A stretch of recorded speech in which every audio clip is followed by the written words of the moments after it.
Three Grots in a Vox is intended for a mature audience. This means there will be crude language and discussions of adult themes, especially if we're talking about Tactical Marines or Gabriel's Seth. Viewer discretion is not only advised but encouraged. All opinions are our own and often given for humorous purposes. Any advice is given largely for entertainment purposes and would probably be ignored. But if you do learn something useful, count it as a win.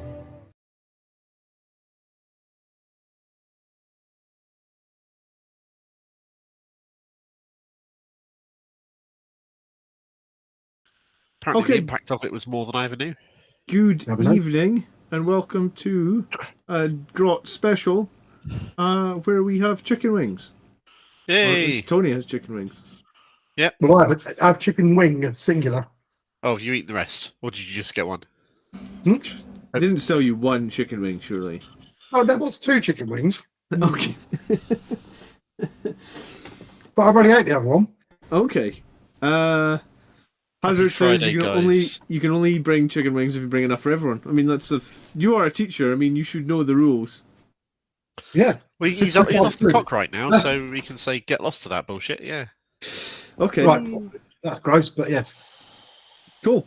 Wing is eaten. I've eaten a chicken wing. Well done. Excellent. That's your dinner, is it? A chicken Well, wing. there was a burger before the chicken wing. Oh, awesome. You have a drink? I've got a Coke.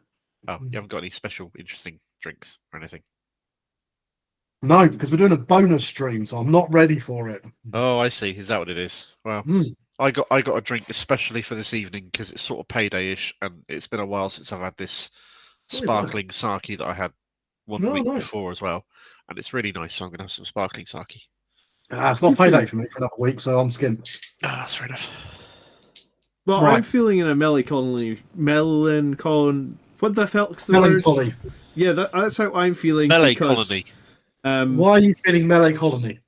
Because I got shat on my YouTube channel today, and It's actually you published a video for like an hour than it should have been, and you had fans left waiting for it to turn up. No, I just got shat on, and apparently even now it's normally I shot on you. What happened? The guy said this channel would be so much better if you turned off your camera and if you fixed your sound quality. But, I mean, it has upset me a little bit because it's like, right, so what? Turn off the camera and the sound. Like, what have you got left? You do nothing. It's just a spreadsheet on a timer. Yeah, someone just James is trying to get us on topic here, like a massive buzzkill. How dare you, James? Yeah, that's not like us at all. We need to talk about utter bollocks for about a good hour, and then people finally watch this for the bands. Yeah, absolutely. Woo, that's what goes on here or something. So, what are we doing anyway? Well, we're writing. We're going to plan what you and I need to paint and get ready for 5 weeks' time for this doubles event where we're going to turn up. James only 5 weeks' time. Yeah. Oh, can I tell you something? You can. Well, the artwork for the second edition box set is now available on display. I don't know if you saw that earlier. It's been available on display for ages, mate. I've been having an eye on it for quite some time. The sale that they had on there was basically enough to wipe out the cost of shipping a giant metal poster, so it's still like 70 or 80 quid. Yeah, it's really tempting. The stream's freezing really bad. Warhammer art ones here. Apparently, that's a very good quality. I do think it gives you one. I've got the Warhammer art version of one of the Eldar codexes, waiting to find a decent spot on my wall to put it up. Did you see that the second edition Eldar Codex $50,000 US? Dude, what? Yes, I saw that shit. So the original painting that the artist did for the Codex Eldar second edition. Yeah, the one that's sort of like blue and gold and is kind of like down there-ish, and you probably can't see it. The original painting of that went up on eBay and it sold for 50,000. Jeez, oh, is that like that's what they used the Codex cover from? Yeah. Wow, 50 grand. I dig it. They don't know who bought it. Sorry, we're wrong. It was £50,000.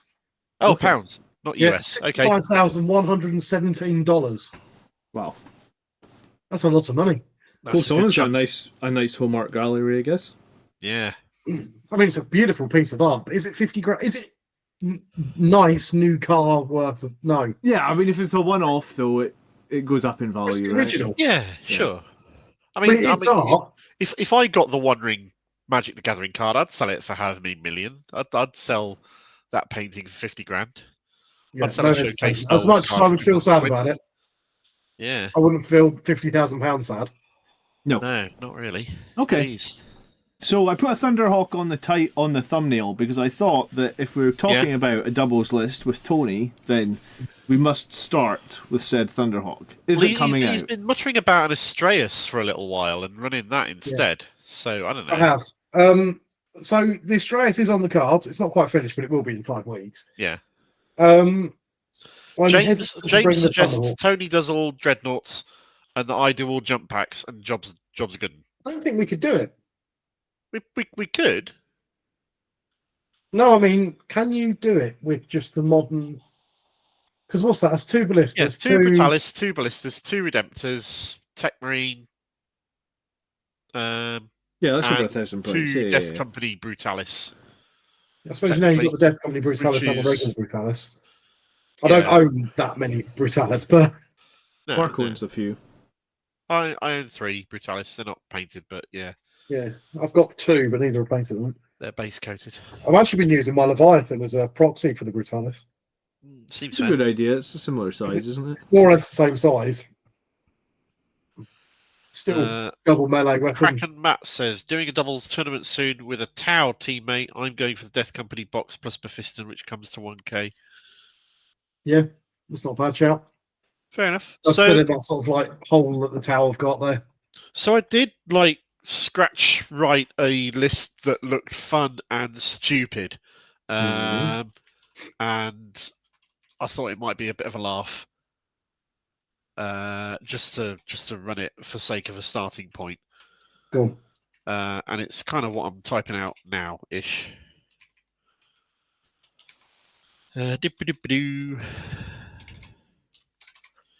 DC with jump pack times 10.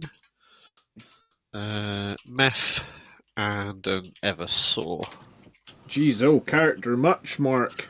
Yeah, I was thinking that if we're going to do Blood Angels stuff, then we're both running Blood Angels. We've already decided that we're both running Blood Angels. That's a given. But it's just more like the. You've got 10 on the Death Company. How are we going to do it? Sorry, what? You've written 1 on the Death Company roll. Oh, I know what I meant. You know what I meant. Yeah, I know what you meant, but someone viewing might not have. That's fair. Meth is 125. Because we're limited. So because people won't know this in the chat, we're limited to a maximum of 2 of any one unit. And any data slate on it, I can't have it. And any data sheet that one of the 2 of us takes, the other one can't. So basically, what you thought, Mark, is you would take all the good Blood Angels units. Yeah. Perfect. Well, I'm okay with that. No, honestly, this is just based off the fact that if we're going to be running Blood Angels, maybe we just try and take as many what's the word I'm looking for? Iconic Blood Angel stuff as possible. Yeah. And run it through there, and that involves characters and units and stuff. And we can split them up. Is the Redemptor 210 points? What? Sorry? The Redemptor is way overcosted because of Ironstorm detachment. Because of Ironstorm. It's always bloody Ironstorm ruins the fun for everybody else. Yeah. I can't remember. I think there was a stratagem in Ironstorm that made all its weapons +1 damage and +1 attack, and it did the crits thing that that the enhancement did for the apothecary. So Gladius. I will tell you something amusing. Looking at this, because I'm just playing with the app here. Yeah. Mm-hmm. If I was to bring 2 ballistas, 2 brutalis, and 2 redemptors, that is exactly 1,000 points. You can't run it because I've got no HQ, but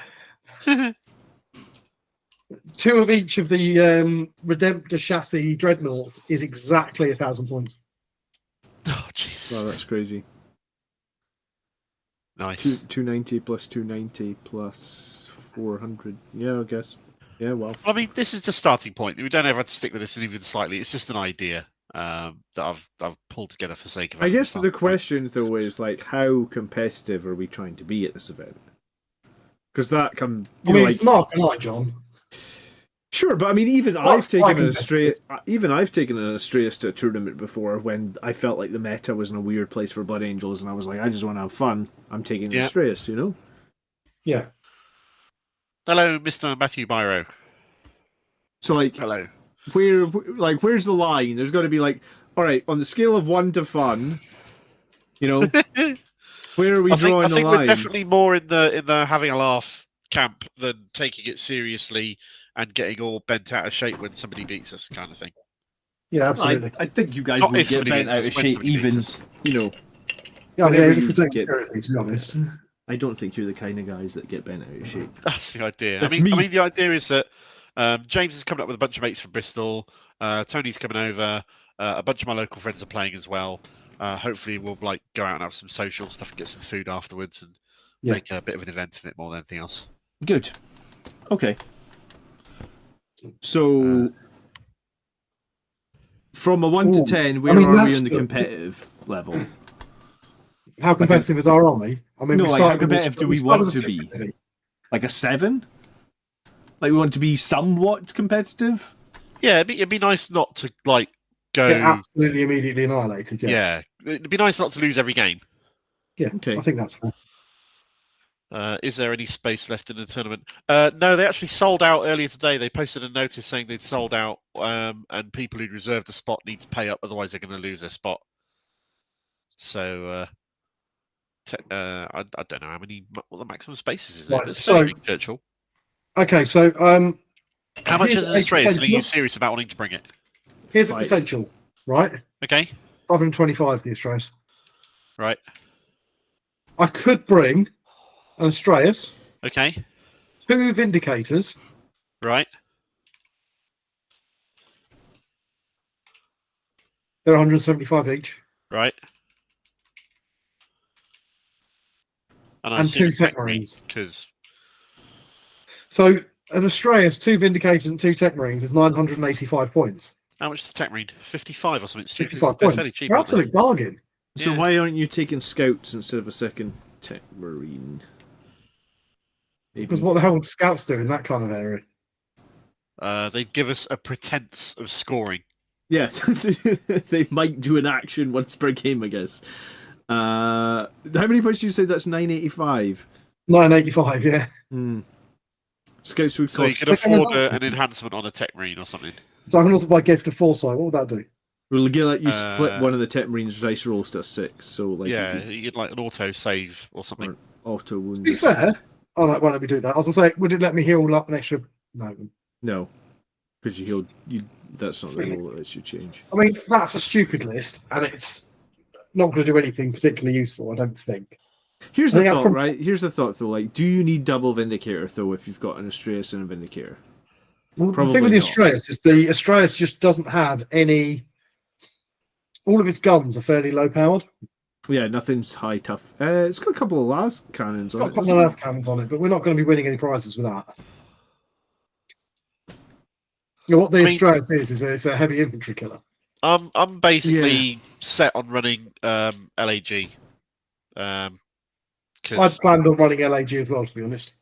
Do you have to run it though if you were together, or could you run something absolutely different? not. There's no restriction on doing that in the slightest. And stuff that we've got, if they're the same faction, won't buff each other and all that kind of shit. Yeah. They'll be kept separate for that purpose. So the Astraeus is equipped with 2 Las Rippers. That is 4 Strength 12 AP 3 shots. I mean, D6 plus 1. That's not so bad. It's got the Iron Tail Heavy Stubber, which is a Strength 4 Stubber, a Storm Bolter, a Twin Heavy Bolter, and then the Twin Macro Accelerator Plasma, which is 12 shot, Strength 9. It's basically a 12-shot autocannon. It does 3 damage.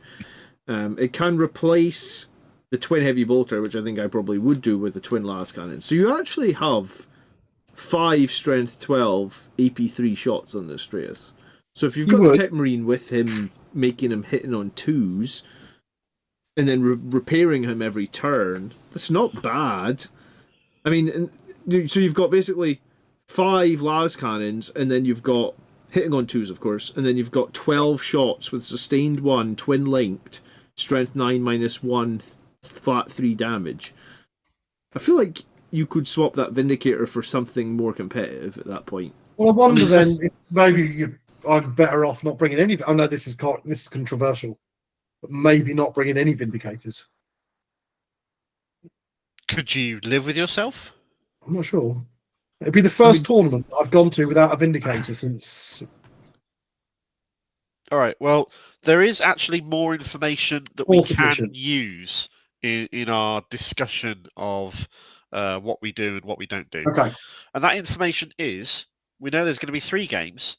Yep. And we know what the primary mission rule and deployment is for each game. Okay. I'm just pulling them out so that I probably should have prepared this earlier, but I didn't. I mean, I did schedule a stream for an hour ago, so you've had a whole hour to get ready. Come on. I mean, what are we doing? I've been busy writing new lists for Star Wars for the new set. Oh yeah, I need to finish sorting out my Star Wars cards. I was thinking once I get all this. I'm working here. I've got another tweak. Yeah. Another tweak. I think I'm just about there. So we ditched the Vindicators. Both? And we ditched one of the Tech Marines because, let's be honest, 2 Tech Marines probably at a certain point. All right. Should we go through a breakdown of what missions are in each go on thing? So this is game 1. The deployment is Search and Destroy, the one I'm holding up here right now. Yeah. Which is the quarters one. Yep. Okay. The primary mission is Take and Hold, which is this one. Yep. Which I can't read because I'm busy holding it up to the camera. Okay. I'm putting it on screen so people can read it, right? So yeah, cool. 5 victory points up to 15. Cool. Yeah, so it's fairly basic as mission goes. 5 VPs for each objective, maximum 15 per turn, which is fine. And the mission rule is called Hidden Supplies, which is this one. That's the one where you split the middle objective, isn't it? I don't remember.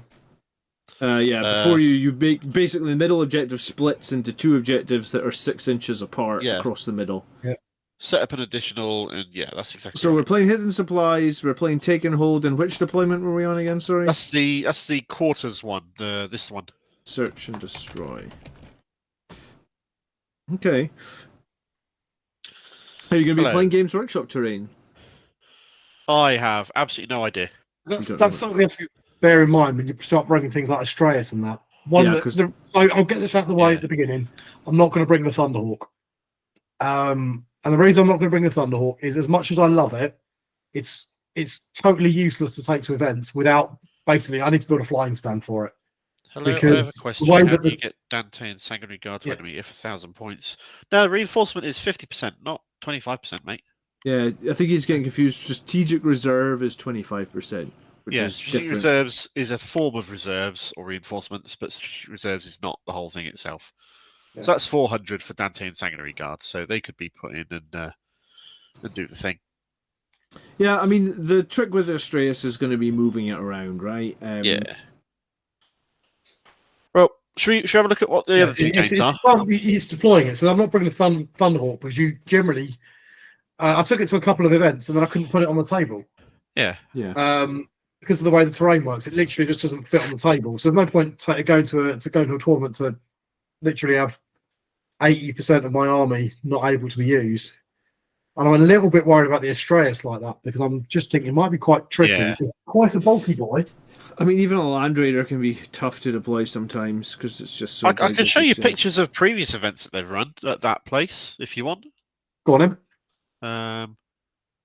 That seems like a sensible thing to do. How I do this, I probably have to change what I'm sharing. Hazard Stars kindly offer to send you a laser cut flight stand for your Thunderhawk. Battleground. I think I'm going to design one. I think I should have, and when I was building it, I was umming and ahhing because what a lot of people do is they just bore a great big hole up the middle of it, and then they can put a big acrylic rod as a flight stand. True.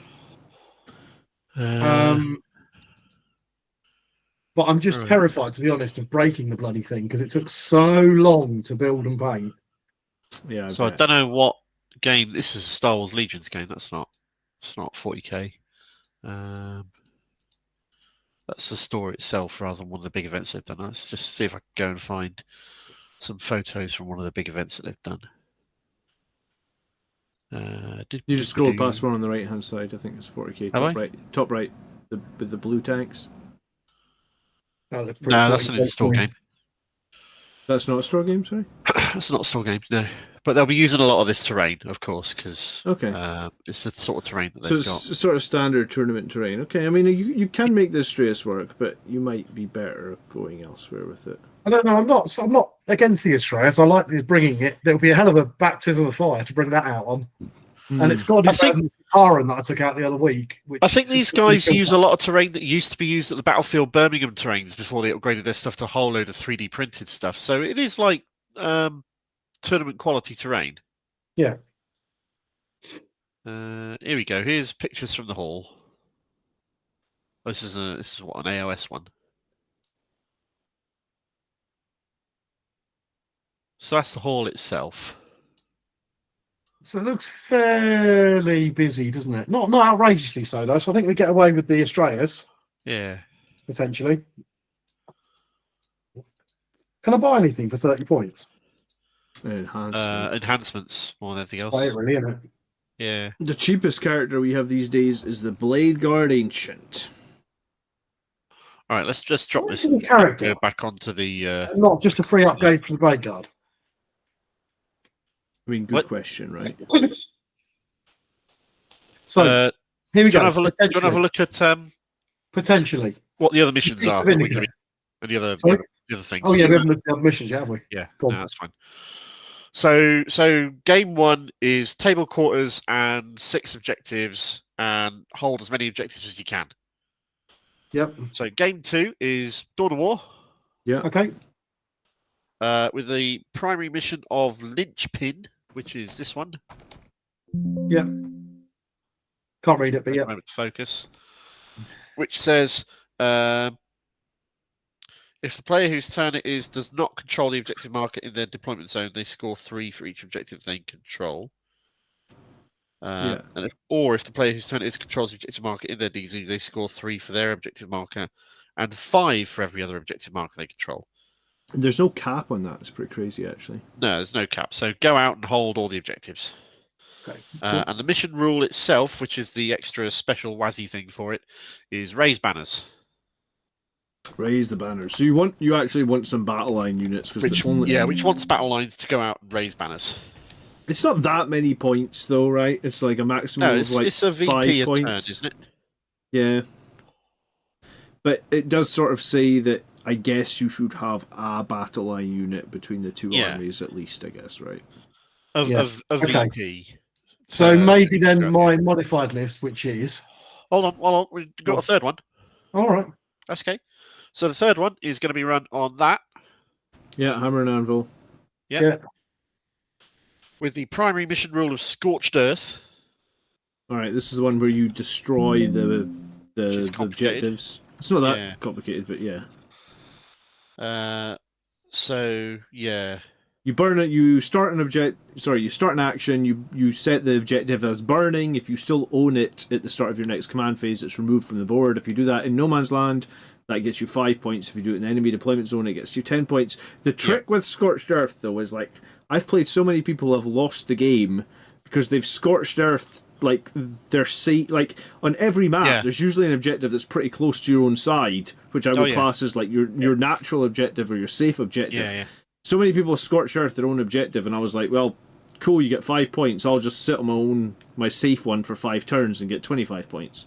So be really careful when you scorch it. And the mission rule for that one is this one, Stalwarts. So that's advance and charge or actions and charge, isn't it?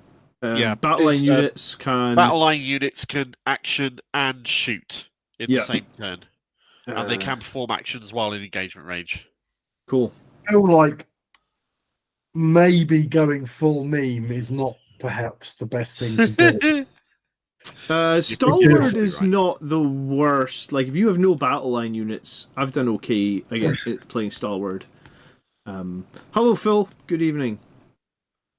So, because I can for 995 points. Oh no, James has got a point. Banners is a potential 10-point swing if you have no battle line because they might score it and we might not. True, but I mean, there is still 100 points available on the table. It's not like and painting scores is reduced down to a maximum of 10. 5 if any of yours are unpainted, and 5 if any of mine are unpainted on an army by army basis, not like an overall thing. Okay, so should it come to it, for 980 points, yes, I could bring a Tech Marine, the Astraeus, right, a Land Raider, and a Centurion Assault Squad.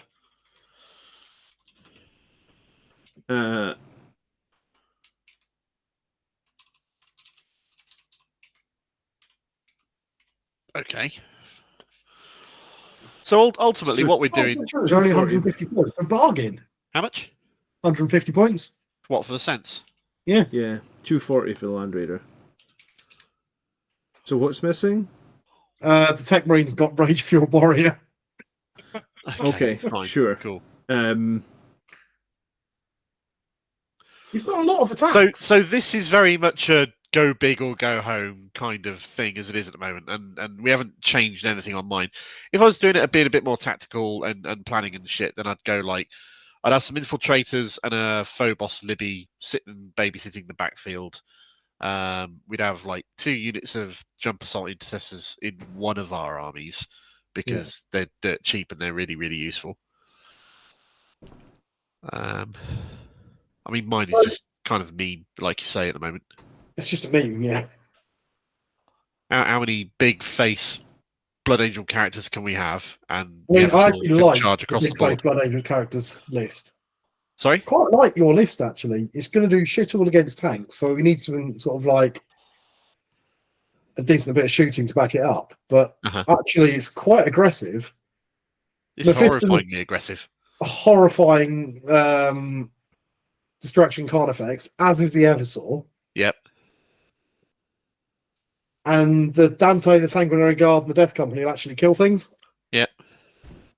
So to be honest, Dante and the Sangguard can, or even the Death Company could put some hurt into tanks with a bit of stratagem support. They won't kill it in a turn, but if it's taken a few wounds beforehand, they'll finish it off. Just bring spears on the Sangguard. Why should I bring spears? Why are spears? Oh, because of the +1 to wound. Yeah, and built in. Nah, you use Red Rampage on them. It's fine. Yeah, you use Red Rampage on the Sanguinary Guard with Dante. You don't need spears. Especially not if you're fighting against something like a Land Raider or a Votan. What's the big Votan battle bus thing called? Yeah, you want the AP. You want the AP, right? Yeah. Can I just make a suggestion if you are going to run something like that? Tony? Always. I would run it in Gladius. Because you won't get... How do command points work in this tournament? Are you both getting command points, or do you get one to share? We get command points as an army, and we get to spend them between us, basically. But, I mean, you would get more value in Gladius, probably. Because even the Centurions are good in Gladius because you've got that 1 turn of advance and charge for free, so you wouldn't need to pay... Centurions move 4 inches, right? So you get advance and charge for free, essentially, by going into Assault Doctrine. Yeah.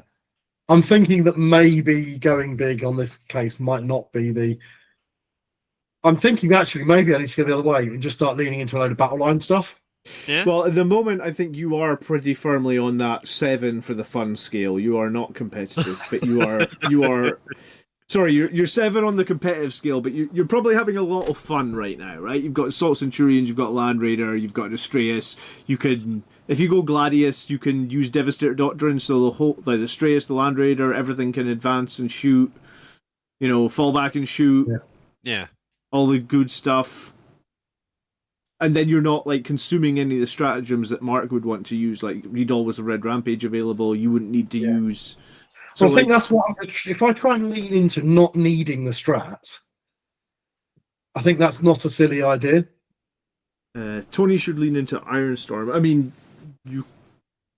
I think you're right though. I think if Mark's going to be running the jump unit detachment, Mark's going to need all of the command points to run that.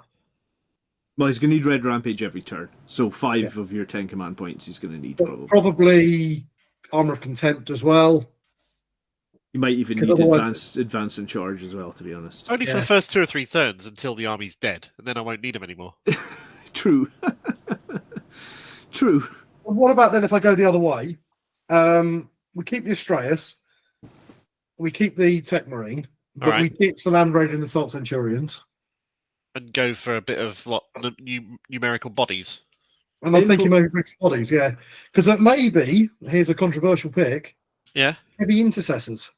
Oh, dude, yeah, absolutely. I actually bought a unit of heavy intercessors like 2 months ago, thinking that I should probably run them for this.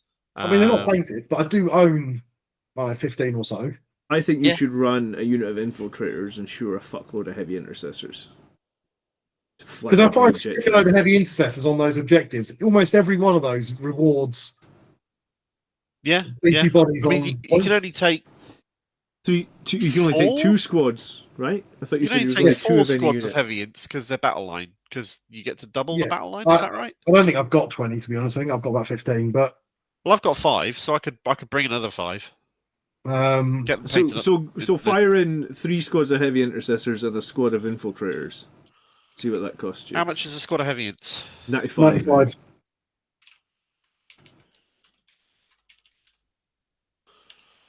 And infiltrators are how much? 100. So apart from, I suppose the infiltrators, what they'll do is they'll allow somewhere for Dante and the Sanguinary Guard to come down. Well, I just always feel that they screen out the backfield. I was going to say they always just mean that you don't need to worry the fuck about the backfield ever, right? Yeah. If I'm playing tactically and competitively, I'll always take at least 1 unit of infiltrators because they just annoy people who are planning to deep strike stuff in backfield and get on your wick. Do you know what?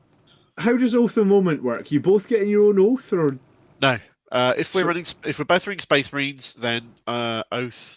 That was clarified somewhere. Let me see if I can. Yeah, it was in the thing. Effectively, by both running Space Marines, in fact, both running Blood Angels, we actually gimp ourselves massively. Oh yeah, it's a massive disadvantage. We'd be way better off if I ran, I don't know, my Custodians or something. Right, but I guess my thought here actually would be that Dante and the Sanguinary Guard don't really need Oath of Moment because they hit on 2s.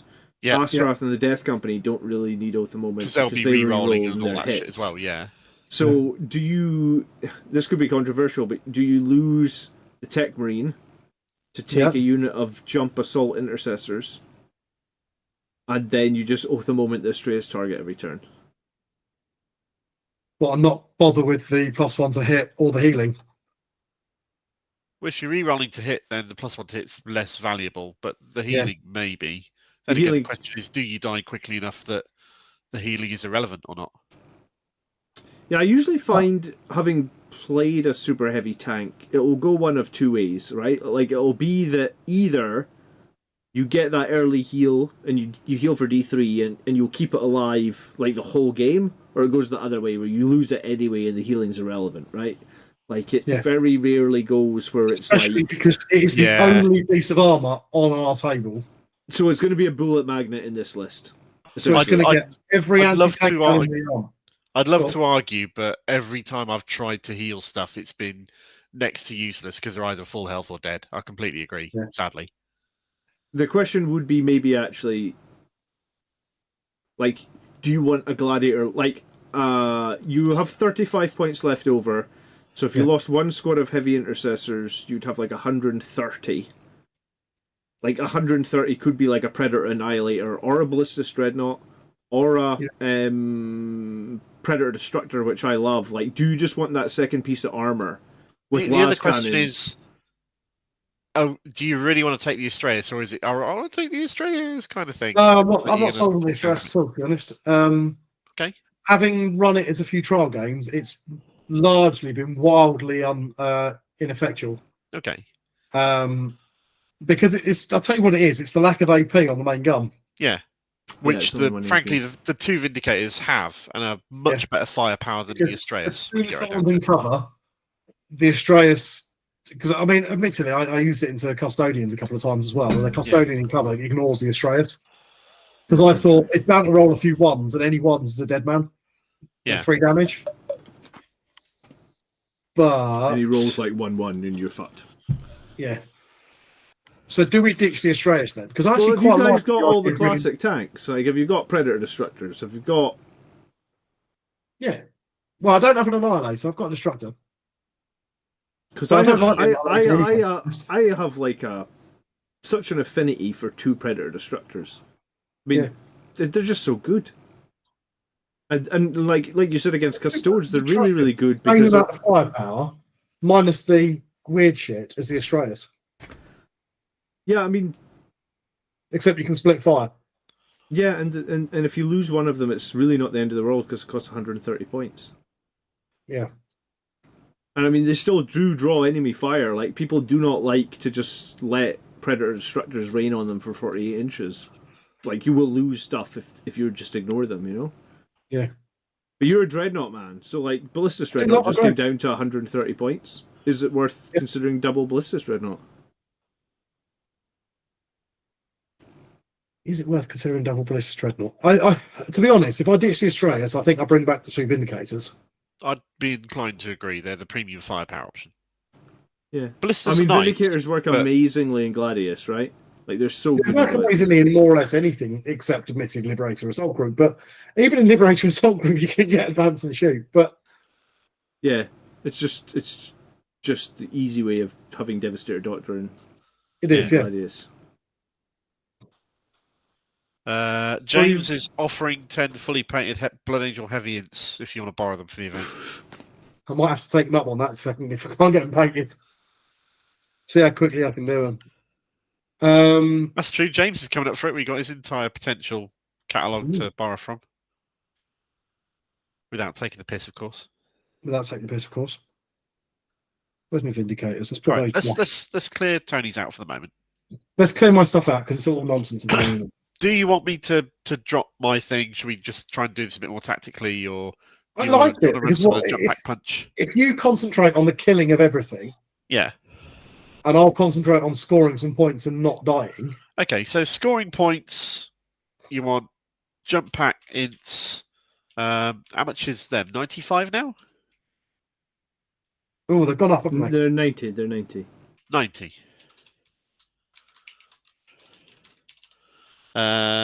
Scouts are kind of... Don't think we need them. They might be useful depending on what secondaries you draw.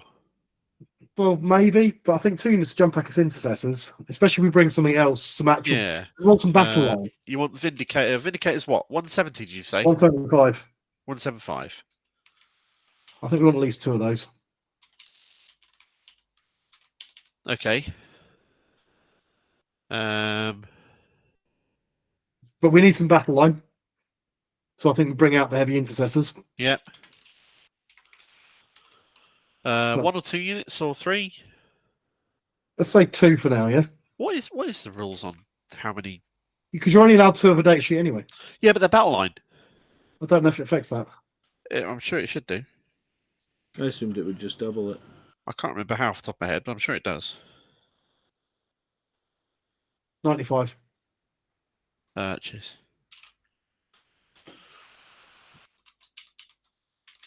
Yeah, I'm sure the battle line restriction doubles things. Yeah, 4 battle line. That makes sense.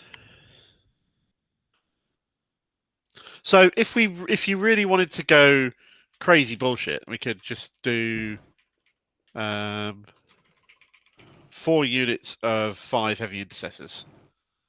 2 vindicators. That puts you at 730. You're a HQ. Even HQ. 730 points. What can I get for 270 points? An HQ. I get a unit of how much Terminator? Yeah, you could use the Terminators and like the Terminator Chaplain. That's like 240, and then you could throw an enhancement on them. Yeah, that's what I'm thinking. Maybe that'd be quite nice. That's a horrible list because everything in there is durable. So a unit of regular Terminators is what, 195? No, it's 170 now. 170 now. They drop right now. Really? Wow, Jesus. Yeah, you can put the Chaplain, Terminator, and Chaplain armor. I believe he's 75. Yeah, that's not what he's called. Sorry, Chaplain, Terminator armor. But you know who I'm talking about. We all know who he is. 75. 75. You sure? Okay. Yeah, 100%. No, I think it's so, what detachment are you taking that in? Well, I still lean to Liberator Assault Group. Okay, so then you just pay 25 points. Your bonus is what bonus we get on this? We get the bonus on the charge. Which the bonus on the charge and Terminators. Don't get me wrong, I'm probably better off bringing on the other detachments. Yeah.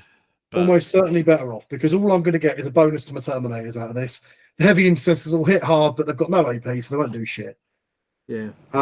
You could charge things with Vindicators and then shoot them, because you can shoot in engagement range, but... Yep.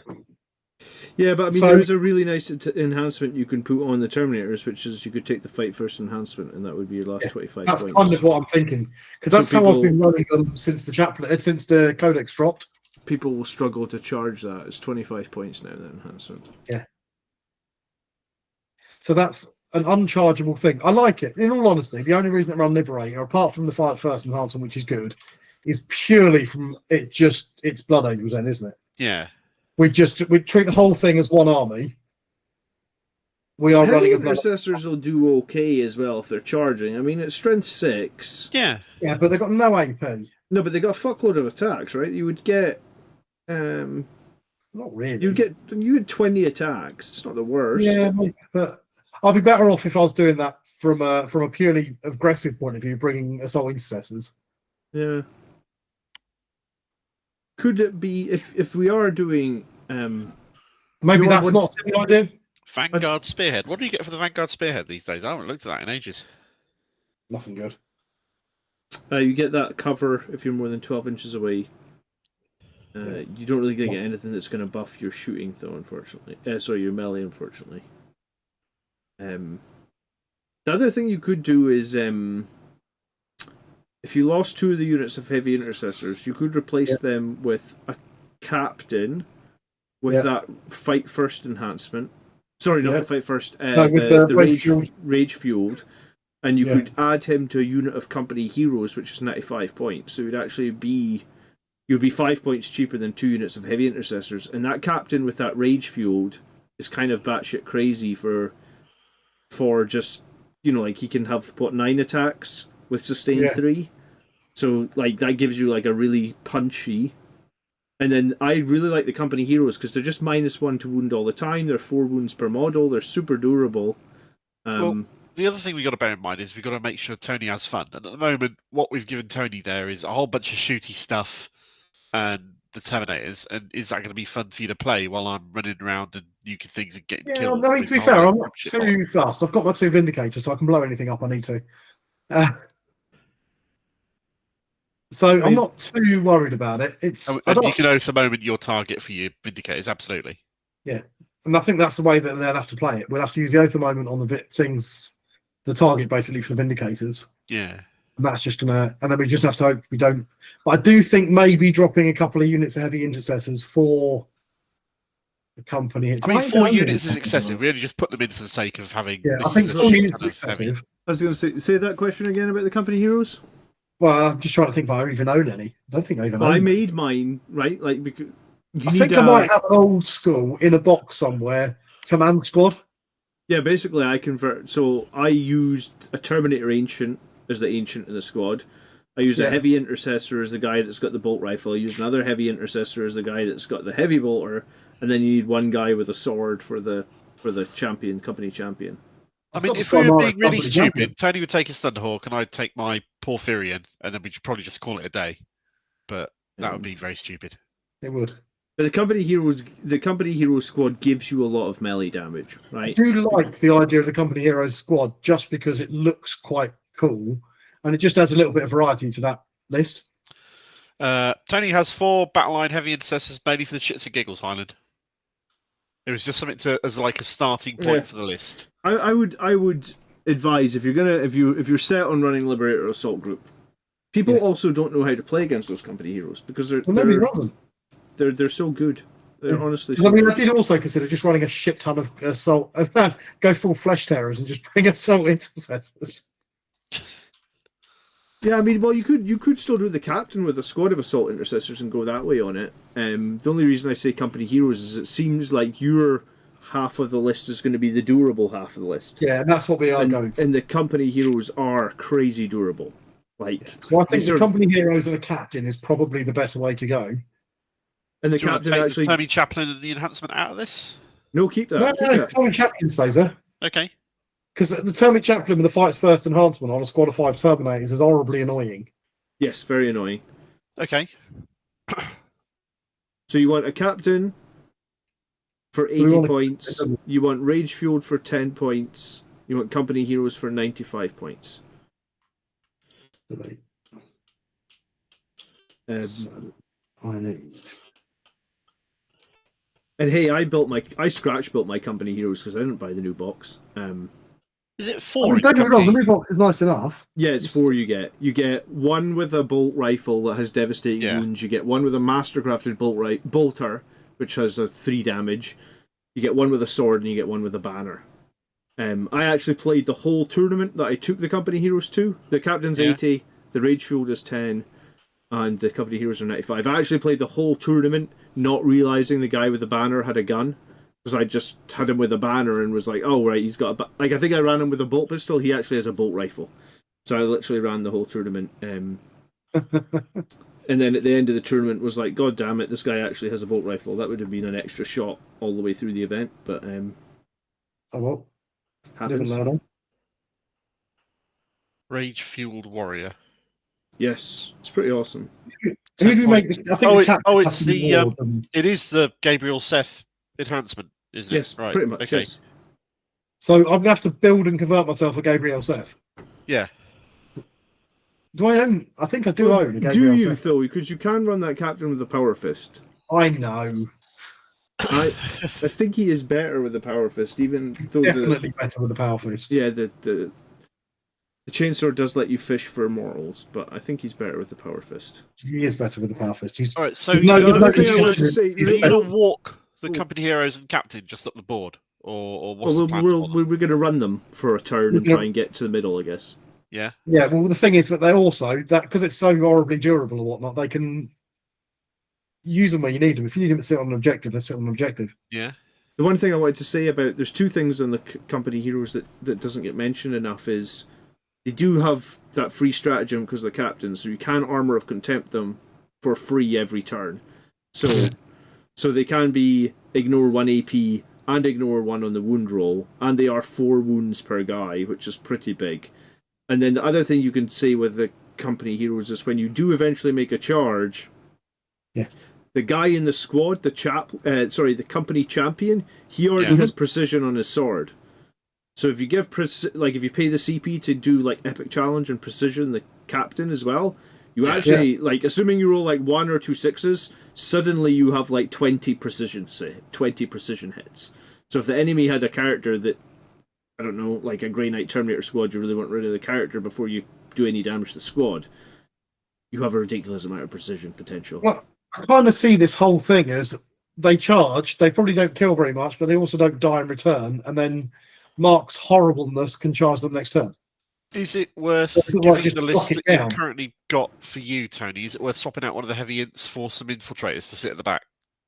I don't think so. I think we'll just hold the objective with a Vindicator. Come into my parlour and get Vindicated in the face. Okay, cool. I don't think that because we do have the points. Yeah. But I think being able to hold some more forward objectives with the heavy intercessors or hold a back objective with the heavy intercessors. Yeah, I know that they could potentially drop and make a 9-inch charge. It's not that easy a charge. And the resilience of heavy intercessors outweighs the... Yeah, I think the resilience of heavy intercessors in this particular case, because normally I would always go infiltrator, might benefit us more. Because I'll keep the Terminators and the. There's a fair few units here to screen stuff out with as well. Yeah, the chaplain will go into deep strike with the Terminators. So you got the Terminators of the chaplain. The chaplain's obviously an offensive buff with +1 to wound on the charge. Yeah. The fight first enhancement is a defensive buff. No, the chaplain's +1 to wound is all the time. So even if you are charged, you still get it. That's why he's the perfect guy. Oh, really? Wow. Okay. That's why he's the perfect guy to be the fight first character. Even if you miss out on your Liberator Assault Group charge, you're still +1 to wound on a strength 8 power fist. You can rapid ingress them without worrying too much. Because if they charge you, well, you smack them in the face, and if they let you charge them, then you really smack them in the face. How are you equipping the Terminators out of curiosity? An assault cannon or power fist, chain pistol few? I don't know. What do you reckon? Because I do like the assault cannon. I've had good. So I've played the assault cannon. I've played the Cyclone missile launcher because on paper I always think the Cyclone looks better. Yeah. But I've not really had any. In all honesty, it's not really made any bloody difference. Okay. Occasionally getting a devastating wound off of the assault cannon, or the occasional crack missile that actually hits and does something. I think you're right. It's so few shots that like you are going to do one devastating wound, or once per game they're going to fail a missile shot. You know, it's kind of much of a muchness. It's not. I don't think it makes much difference. Power fists all the way. Yep. But other than that, I don't think it makes a huge difference in the. Yeah, I tend to agree. Island, can we squeeze an impulsor in the list somehow for the heroes? What do you suggest we cut for the island? I mean, it would be good, but it's not a lot of points to play with, given everything. How much is the impulsor these days? 80. See, do you know I don't own an impulsor? I now own 3. I never bought one for Night. I don't own a single Gladiator chassis tank at all, impulsor or otherwise. I've got one Gladiator. The one with the big laser cannon on it. Interesting options, Mike. You can fit in a Phobos captain, you can redeploy the other 50%. Oh, gee. What would I just drop the Eversaw in for a Phobos captain? How would that work? Let's have a look at yours for a minute, Mark, because we've had a look at. I think we're pretty much. I'm fairly happy feeling at the moment with my list of. Yeah, I mean, other options I toyed with are things like double Brutalis, double Ballistas, 5 Infiltrators and a Phobos Libby just to secure the backfield, 2 sets of 10 jump packing intercessors, scouts all around, all that sort of go for the. So the Mephiston's there to be distraction con effects, isn't he? And for the fact that you got like the 3 tent pole space Blood Angel characters, Dante, Astrath, and Meph. That's He's just wicked cool, isn't he? In terms of purpose, and he's already painted, which is helpful. Eversaw? The Eversaw is there as to run alongside Meph. He's got like 9-inch move. He can scout 7 or 8 inches or something like that. He can advance and charge, and once per game he can add 6 inches onto his movement as well. So he's a fucking missile. If you keep them next to each other, Mephiston will basically screen the Eversaw as well, won't he? Because if you make it say basically you can't charge the Eversaw without charging Mephiston. Yeah. Has the Eversaw got fights first as well? I don't think so. I don't think he does. But they're not going to want to charge because Mephiston's going to butcher them. They're both lone op, but he's not a vice versa guy, no. So I quite like the idea of having them as a bit of a double act.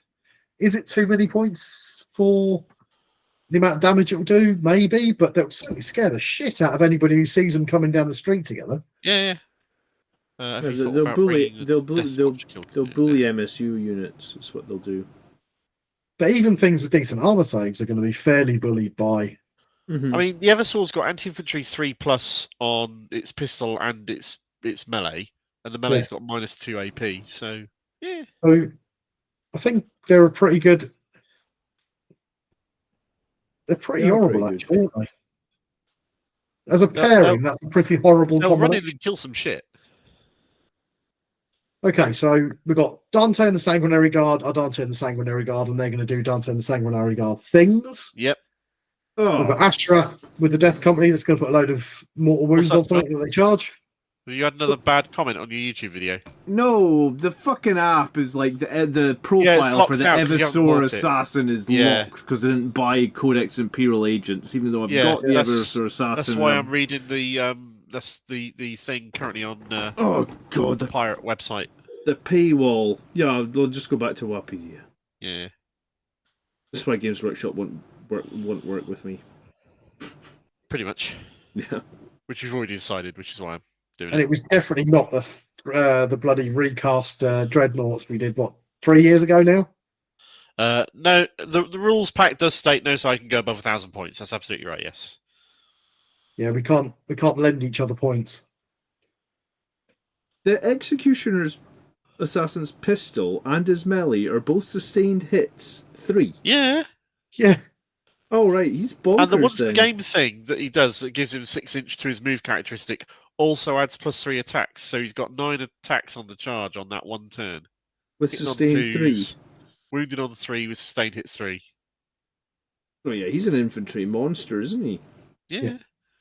Him and Mephiston between them will butcher any kind of infantry that runs around.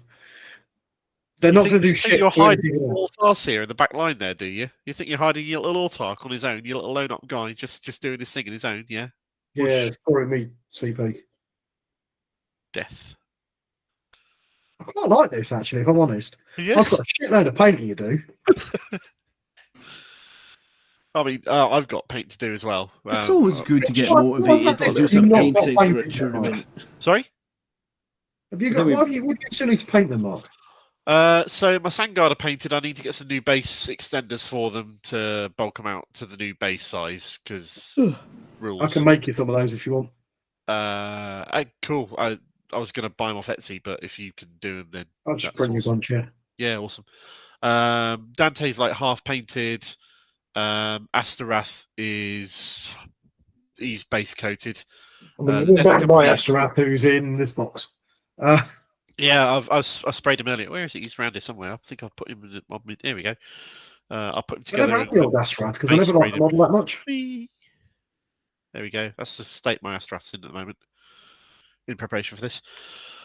The Eversaw is base coated. Mephiston's painted. The Death Company are going to need a bit of work, but not loads because I just need to rearm them properly. So you can borrow my Eversaw if you want. I've got one of the old metal Eversaws. I just need to. He's base coated and inked. I just need to actually finish him. So what do I need to paint? Cambo reckons we should bring some Reavers. I mean, you're not wrong. Absolutely. I did think about bringing suppressors. Yeah. What is with Cambo and his damn Reavers? Probably the same thing that's on Highland and his damn Gladius. No one thinks Reavers are good except Cambo. Inferno Pistol Scouts. I mean, I have respect for someone who thinks something's good and should be run at all times, despite the fact it is demonstrably bollocks. But is that how you feel about me and my Vindicators? No, your Vindicators are amazing. I love my Vindicators. Vindicators are awesome. But I love the fact that they're so swinging. Vindicators are some of the only reasons I did well at the event that I did back in January, was it, James? Something like that. They really helped. They were so good. I feel like they're a bit like. Do you remember the old bubble guns for orcs, which had random random number of shots that had random amounts of strength, a random amount of AP, and a random amount of damage? John's put a vote up. What's that? Oh, dude! I've put a poll on the chat. Yeah. Are Reavers any good? The choices are no, don't take them, or they are utter garbage. Awesome. Oh. I want to result for the polar. Suppressors. So the poll should be: what's better, Reavers or Gabriel Seth? Wow. Or a kick in the cock. I'd rather have the kick in the cock. Oh, man, it's a trap. Oh, Jesus. Oh, they are utterly garbage, but we should take them. Yeah, that seems fair. So, all right, realistically, what have we got? Heavy Ints backfield. But do you know what? I've got to paint 10 heavy intercessors. Well, no. You can borrow James. James said he'd I can. I might have to if he's not getting close to the event. I need to. Oh, yeah, you fucking Phobos captain. Oh. Yeah. What is that? I did think about running. I've got my original, the model that inspired Tycho from 2nd edition. I did think about just running him. But he's very short. He only comes up to sort of like the lower chest plate on Primaris models. Highland Phoenix is desperate for you to put the infiltrators in over heavy intercessors. I mean, if you're trying to be super competitive, I would do it. If you're trying to have fun, probably leave it as is okay. What do I know they've got a 12-inch bubble, but what does having that 12-inch bubble have over for the extra 5 points, because we can afford them, have over the slightly more durable heavy it overrides deep strike abilities like the the Grey Knights sectors that let them drop in within 3 inches, or demons that let them drop in. Do you think that's more useful? Because I'm not fussed. I've got either of these units is fine. It removes a headache if you're playing against Grey Knights or if you're playing against demons that have Shadow of the Warp or something like that. It removes any shenanigans. And for my personal opinion of infiltrators is they reduce cognitive load, right? You put them on your backfield, you know nothing's coming in there, you don't have to ever worry about it screening. You daisy chain them around, it creates a giant bubble, they reduce your cognitive load, which in 40k can be a good thing, right? It's a good thing, it's a good thing, yeah. But yes, I don't like weird complex combos, I like to keep it simple. But when you don't play against Grey Knights, you don't play against anyone that's got infiltrators, you don't play against anyone that's got 3-inch deep strike shenanigans, then which I guess is like 80% of the games. So in 80% of the games, the heavy intercessors are probably the better pick. But in that one game where the Grey Knight player is going to drop a fucking Dread Knight on your backfield objective and kill most of your heavy intercessors because Grey Knight's weapons are stupidly strong, then it's much better. Sold out doubles tournament with 32 teams. So the amount of potential variety we're going to have to face is pretty high. So then there is an argument to just say, do what Island Phoenix is saying, and saying one squad of heavy intercessors is gone and it's infiltrators because we just know they are the reliable tournament. But that's up to you. It just depends. Are you going to have a unit on backfield that is just going to sit there and do nothing? Yeah, I mean, we're going to have a unit on backfield that's going to sit there and do nothing anyway. And most of the time, I think it'll probably be a Vindicator. Because it's got, generally, since 9th edition, I find 24-inch range is not really that big a problem. Yeah, I completely agree.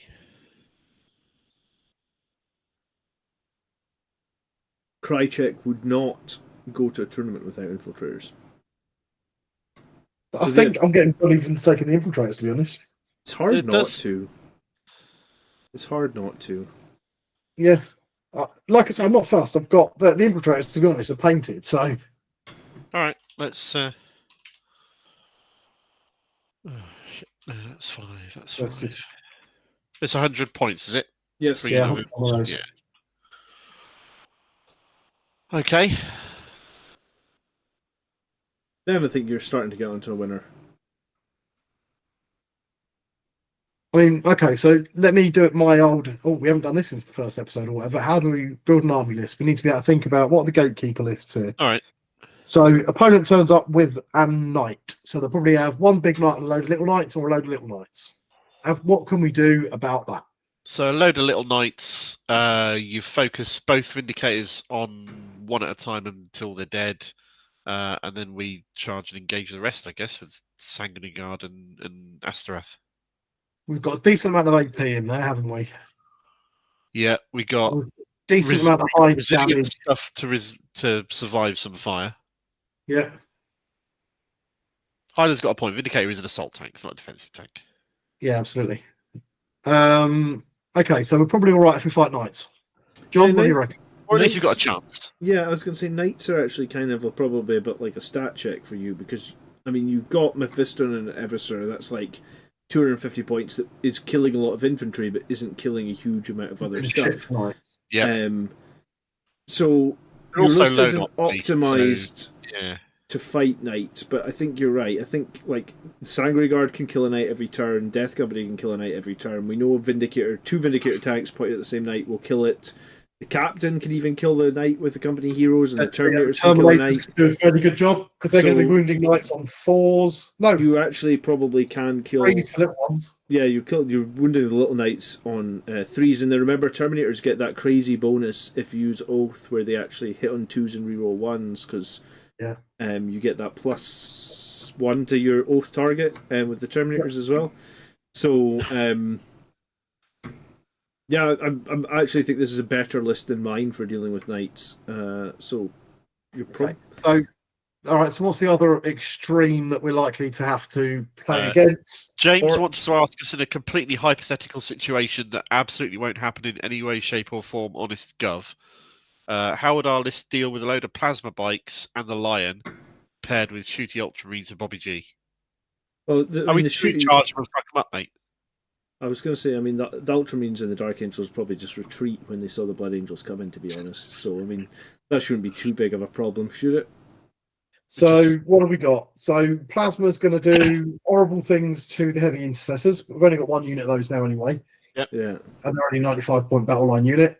They're going to do. Got 4 up Invern. Terminator's got 4 up Invern. So they've got a couple of 4-up Invern squads. What else have we got that'll be all right? So the company heroes, they don't have an Invern, do they?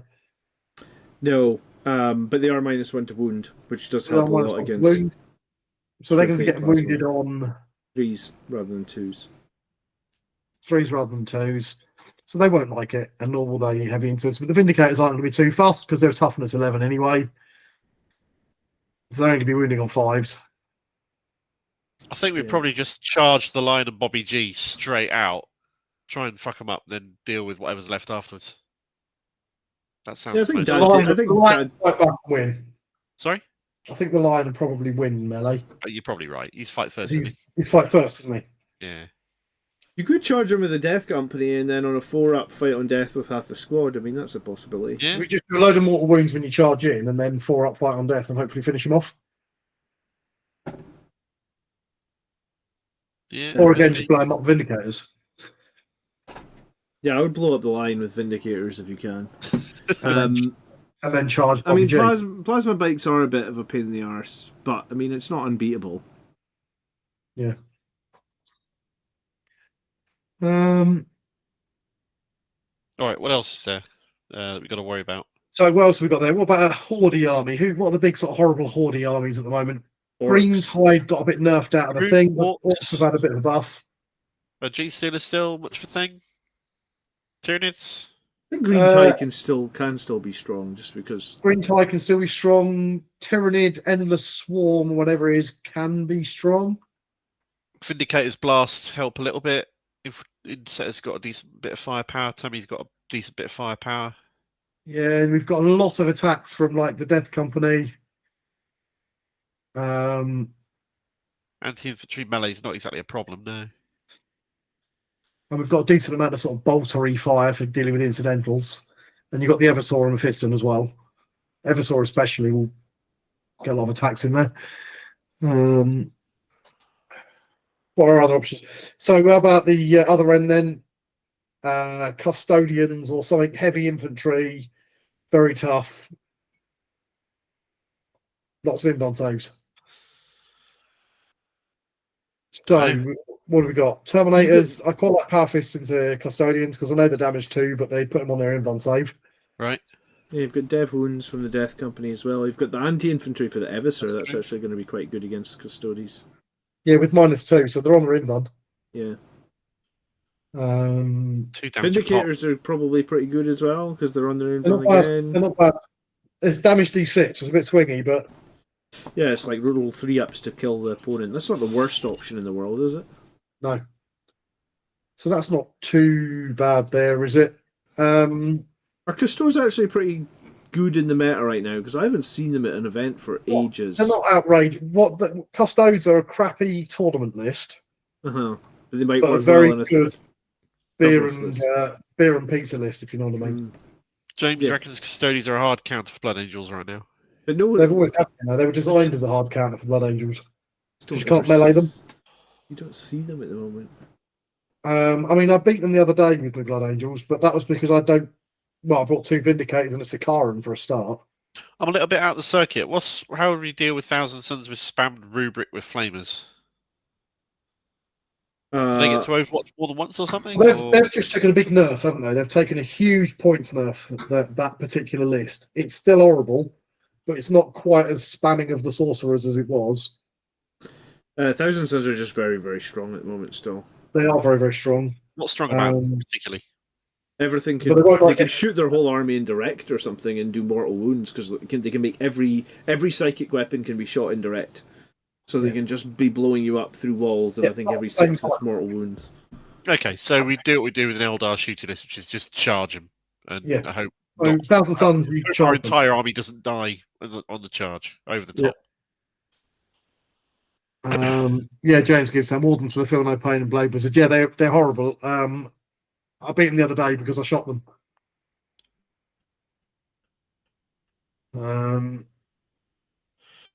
Death Guard with fights first. Shoot with the Vindicator and charge them with the Death Company, probably. Yeah, or just charge them with the Death Company and then fight on Death. With a judicious amount of firepower. You know? Sorry, what? A lot of problems can be solved by blowing them up with a demolisher cannon. I mean, we don't have overwhelming firepower, but we haven't. And like, so if we fight Guard, well, all right, what we look at Guard because they're gonna have more tanks than we've got. They'll have a couple of Rogal Dawns, which are horrible to fight. You know, it's toughness 11, big numbers of wounds. You'll have some problems into like. I think Blood Angels in general have some problems into big, heavy armor lists right now anyway, because they removed all of our power fists.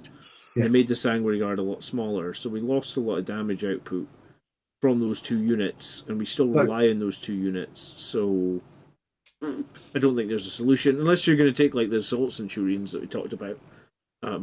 Yeah, but I mean, I do like them for that, but it's only one unit. 3 power fists and 2 Eviscerators. Yeah. Yeah, but you're only winning on 5s because your Rogal Dorns are like toughness 12 or 13, right? You're not going to do a whole lot if you only have like 20 attacks. Even if you hit with all 20, you're only winning on 5s. You're only making them take like 7 saves at AP2. Rogal Dorns have a 2-up save, I think. So they fail like 3 or 4 saves, so you do 8 damage from all that. Still so got, like, the only way you sort of deal with those, it's a bit like if you want to try and deal with a Lamb Raider at the moment. Yeah. You shoot it first, then you charge it. You have to shoot it. I mean, it could even be worth throwing grenades before you make the charge. You're going to have to take the punch on the way in order to do it. Yeah, it makes sense. Yeah. You need to do every last bit of damage you can. So if you're going to be charging, so it's 18 wounds, toughness 12. Like I said, you're winning on 5s. Its save is 2 up. So it's going to be 4 ups, isn't it? Yeah. How'd the list do in general against World Eaters? Shooting them with Vindicators. I mean, shooting them with Vindicators seems to be like the first response to basically any plan we've been given. It is, yeah. It's been my response to absolutely everything since like 3rd edition. The Terminators would be a sort of like, come charge us, motherfuckers, to the World Eaters. The Sanguinary Guard, Astrath and the Death Company I'd be happy to charge them into the World Eaters again for the fight on Death. So effectively, if you swap it around, so if you're playing against World Eaters, you'd put mine in the front and you'd let them get charged. Yeah. And then you'd shoot them on the way in and then you counter-charge them with all the stuff in Mark's list. That makes sense. If we're playing against a kind of a shooty army, we'd do a similar thing, to be honest. We'd try and bait them into shooting at my stuff, which probably will be all right, to let the melee stuff get into combat and then butcher it. We are going to be in trouble against anything that's kind of a heavy army list. If somebody starts spamming Custodian Guard or something like that, we're going to be in trouble.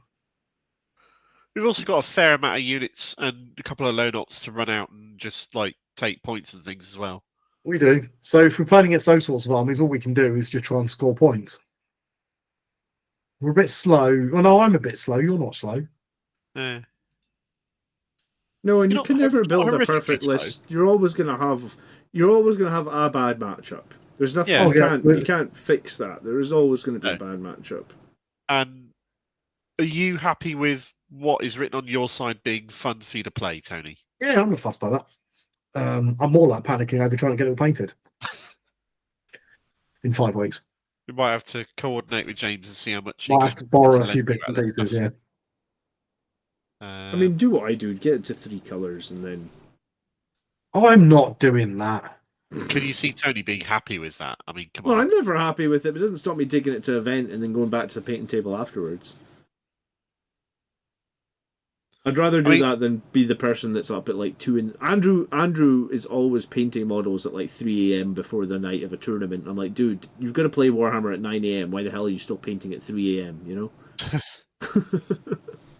Oh no, if it's a get rest for the tournament or get the unit finished, I'll get the unit finished 100% of the time.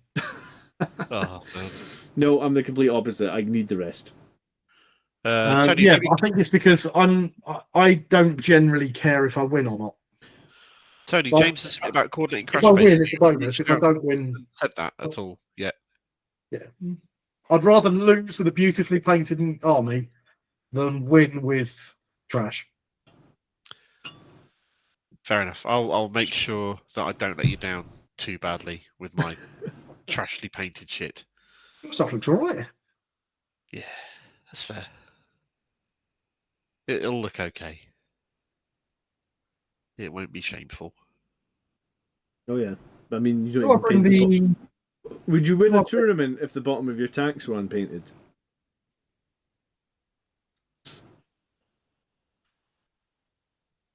Yeah. Yeah, James says focus on so my Terminators are actually done. The company heroes I need to convert. What do I not have ready to go? My heavy intercessors. I need to do some heavy intercessors. I need to do the captain and the company heroes. I want to give my infiltrators a bit of a task up because they're not very good. So yeah, they're the sort of the main ones that I want to do in that order. Well, James has already offered as well heavy ints if needs be. Yeah. So I'm going to get the company heroes played. He's a true gentleman. James is lovely. James is 90% of the reason we're going down to this tournament. Absolutely, you're fucking awesome, and you better know it. And we'll go out and get some food afterwards and have a beer. There's no grey on my stuff, Cambo. It's just I don't get past the undercoat stage. So here's my not finished but current Land Raider 2B. Oh, nice. Real one, of course, unnecessarily expensive, with a black bottom. But drill barrels. But drill barrels, of course. I'm not a monster. You know, here's horrible paint is irrelevant as long as it's like got some paint on it. You put a bit of work in it. £300 worth of Australians with a black bottom.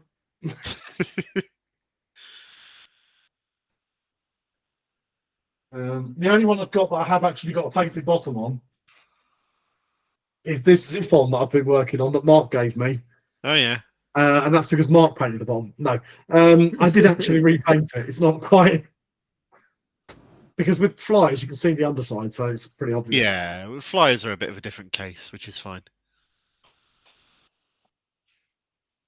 All right. There are three things on my painting desk that I've been working on.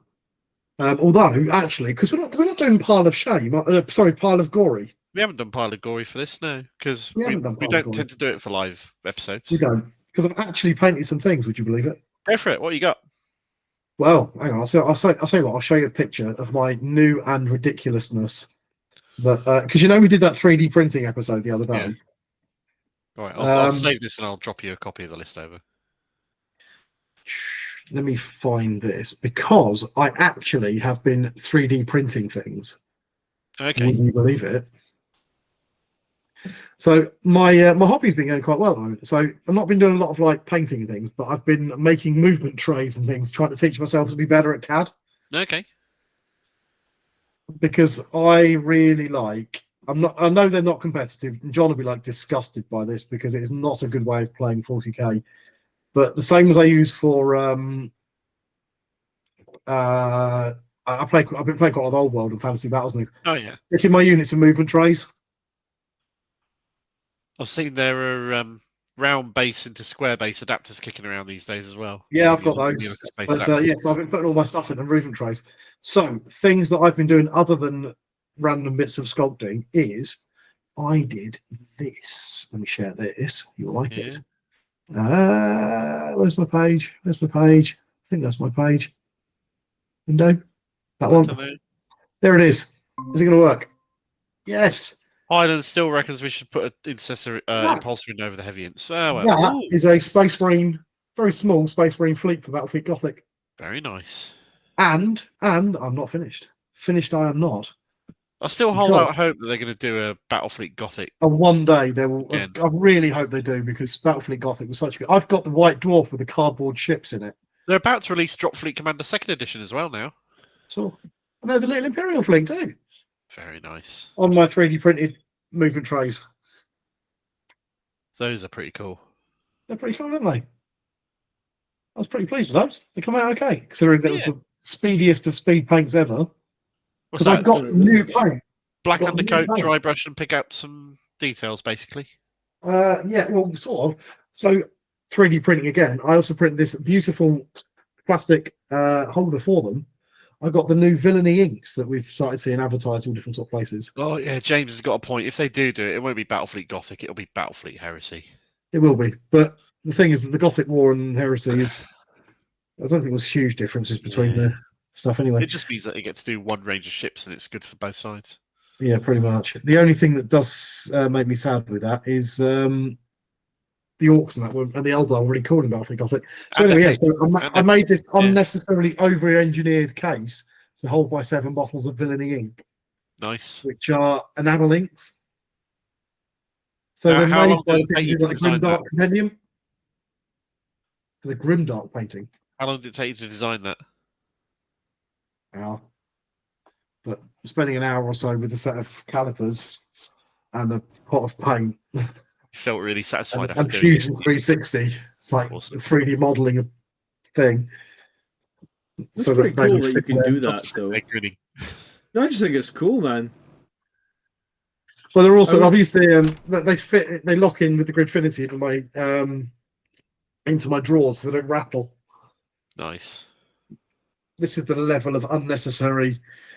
The kids were doing an exam, and I was bored. Fair. Nice. That's very cool. So, doubles in 5 weeks. We'll see if we can get a fixed match and play against James and his mate at some point. You just want to lose. Practice. If I'm going to lose this, I'm going to go out in a blaze of glory. Practice. And I'm going to line all of my guys up in a circle in the middle of the board. Yeah. And then I'm just going to let everybody kill them. You see if we can take out 2 Primarchs. Yeah. I'm going to charge a Primarch with a Vindicator. Gets 11 dice on Tank Shock now, so that's good. It does. On toughness, that's a good point. Yeah, have at the Lion, meet my Vindicator, which will run you over. I'm not bringing the Laser Destroyer. I brought the Laser Destroyer against that Custodian's army I was playing the other day. Oh, yeah. That was absolutely useless. I brought the old Laser Destroyer was much better. Now it's Legends versions of things like Laser Destroyers and Leviathans and that are just not as good as they were in 9th. No, it's a sad time. Cambo guarantees us we'd win if we brought Reavers. Does he? Yeah. Is it too late? No. Yes, it is too late. Yes. I do own some Reavers. I own 5 Reavers, but I've got them painted as Lamenters. Mine are still on the sprue. I haven't even clipped them off. And the reason that I painted them as Lamenters is Lamenters are always very unlucky and get all the shit. The only reason I bought Reavers was because I was planning on using them in Kill Team. I got them in the Kill Team box. You know, they did the Kill Team box with Reavers and Space Wolves. Yeah. Oh, Space Wolf Reavers and I can't remember what the other team was. I know the box. Oh, Tau. It's Tau at that time. It's Pathfinders. Yeah. So that's old Kill Team. Random question while we're talking. Have you noticed that there is no Death Company boxes anymore?